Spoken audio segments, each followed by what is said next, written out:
Mga kaitneg, oh. Pila-pila ang ano dito, bilihan. Samantala sa ganitong oras, wala nang tao rito sa palengke namin, kaya ganitong oras ako namimili. Hindi ko alam kung anong meron. Bakit hanggang ngayon punong-puno ang palengke? Inaabangan yata yung super typhoon na sinasabi nila, kaya ayan, oh. Kaya kapag mamayang hapon ka mamimili, wala ka nang mabibili kasi yan, oh, punong-puno pang palengke. Yan, oh, ang daming tao. Hanggang ngayon, tanghali na. Hindi makabili at hindi makasiksik, may bata. Yan. Kaya binili ko na lang ay chicken feet. Magsusup sana kami ng chicken feet. What is it? Ano, sa gulayan dito. Come here, anak. Gulayan dito. Wala na rin. Ayan, oh. Tapos punong-puno. Ayan. Wala nang mabili na gulay. Wala na.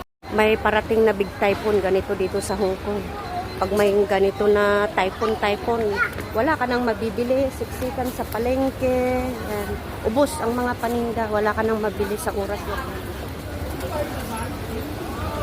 Gulay, ubos. Kaya yung soup namin na chicken feet, magiging adobo feet. Ay, naka. Akala mo hindi na aalis ang bagyo.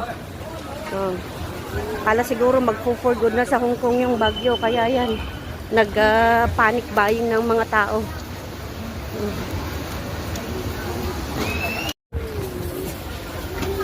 Ayan, wala nang mabili ng mga gulay, ubos-ubos. Grabe.